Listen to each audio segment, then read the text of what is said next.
Hello everyone. So from today I am going to start a series on the topic Java. In this series I am going to explain you what is Java, all the terms related to Java, why it is useful. I am going to show you some programs related to Java. But in the first video I will tell you about some features, or you can say the introduction of Java. So let us move to my computer screen. Students, as you can see, I have written the topic name Java with BlueJ. So first I will explain what is Java, but before that I will start telling you the topic from the beginning. That means what is computer, why we are using computer, how data get stored in that computer. After that we will move to Java topic. So first of all, let us understand what is computer. A computer is an electronic device that manipulates information or data. It has the ability to store, retrieve and process data. You may already know that you can use a computer to type documents, to send emails, play games and browse the web. It composed of hardware and software components. A computer receives data through an input unit based on the instruction it is given, and after it processes the data, it sends it back through an output device. That means a computer takes input from a user, okay, then processes it and then gives us the output. Now to take input from the user, it includes some input devices like keyboard, mouse, and to show output it uses some output devices like monitor, printer, etc. The famed mathematician Charles Babbage designed a Victorian era computer called analytical engine. This is a portion of a mill with a printing mechanism. You can see the picture.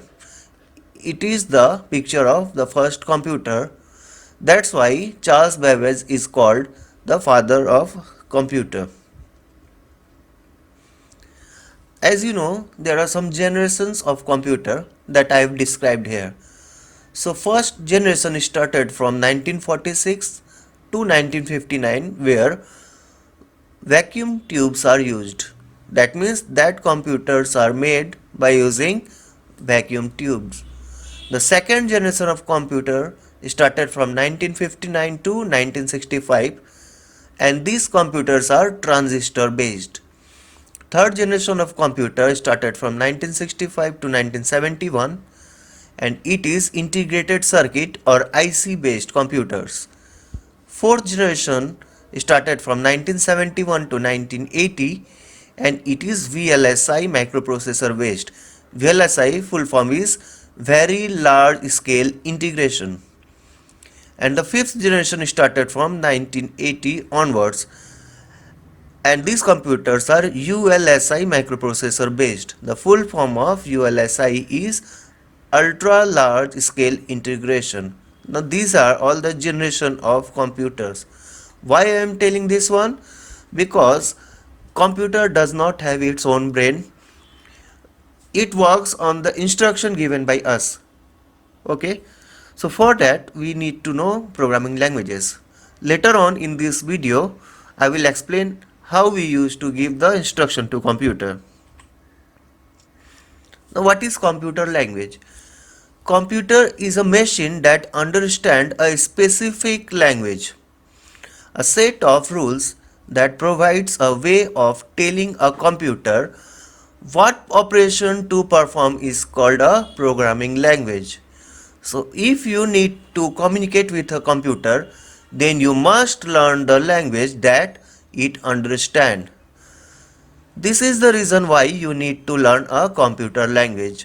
The computer language is defined as code or syntax which is used to write programs or any specific applications. The computer language is used to communicate with computers. Broadly, the computer language can be classified into three categories. First one is assembly languages, second machine language, and third one is high level languages. The machine language is considered as the oldest computer language among all three. In machine language, the input is directly given as binary input, which is processed by the machine. Binary inputs means 1 and 0, 1 and 0. Computer understands only machine language, that means 1 and 0 form. Whatever data we are giving to the computer or whatever instruction we are giving to computer in the form of code or syntax, we write everything in high level language. That high level language get converted into machine language. Now what is machine language? It is also known as low level language. The machine language is sometimes referred to as a machine code or object code, which is a set of binary digits 0 and 1. These binary digits are understood and read by the computer system and interpret it easily. Interpret means it is a type of conversion we will discuss later. It is considered a native language as it can be directly understood by a central processing unit. The example of machine language for the text hello world is this one. You can see every alphabet will get converted to binary code. Next, assembly language. The assembly language is considered a low level language for microprocessors and many other programmable devices.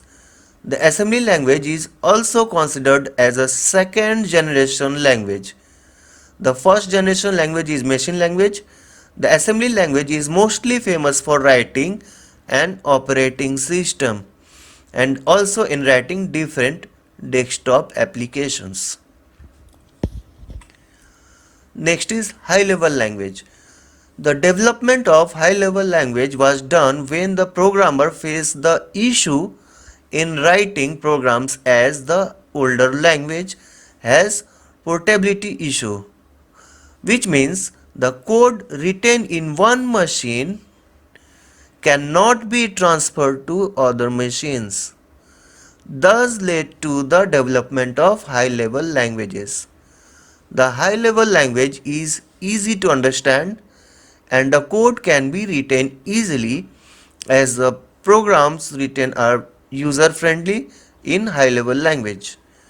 The other advantage of code written in high level language is the code is independent of the computer system. That means you can write the same program or you can run the same program in many systems, which means the code can be transferred to other machines. Some examples of high level languages are C++, C, Java that we are learning now, Fortran, Pascal, Perl, Louis and Visual Basic. Now, what is the need for computer programming? Suppose you want to instruct a computer to perform a specific task.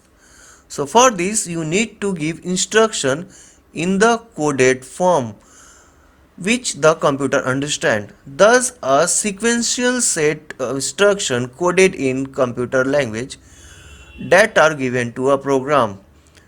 The computer programming is needed because it regulates the functioning of computer or hardware or software components. It promotes communication between user and machine. It helps in developing problem solving skills. It encourages logic building among users. It empowers the capability towards error detection and correction. It increases the confidence level of the user to solve problem, and it helps in understanding computers and also gaining knowledge.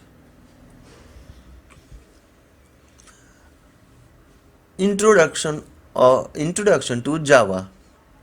It is a programming language. Now Java is an object-oriented programming language. Now what does this object-oriented means? We will discuss in later video. Developed primarily by James Gosling and his colleagues at Sun Microsystems in USA. Okay, the language was initially called Oak, named after the oak tree outside Gosling's office. In 1991, the Sun Microsystems developed a complete language as a part of its research work to develop a software for consumer electronics. It was developed as a full-fledged programming language in which one could accomplish the same kind of task and solve similar problems that one could do in other programming languages such as BASIC and C++. So let us know some basic features of Java. Java is an object-oriented programming language. What is object-oriented? In next video I will explain. Java programs are both compiled and interpreted. These are two types of programs which is used by computer to translate high level language to low level language. We will discuss these two programs later. It can access data from a local system as well as from the internet. Java programming is written within a class.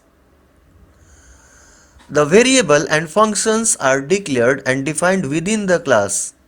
What does it mean? When I will show you by writing a program, then I will explain it. Java programs can create applets, the programs which runs on the web browsers, and application that general programs like any other programming language. Java does not require any preprocessor hash or inclusion of header files for creating a Java application program. Java is a case sensitive as the programming language. The uppercase and the lowercase letters are distinguished by the language. So that's all students for this video. Wait for the next video where I will explain more topics related to Java.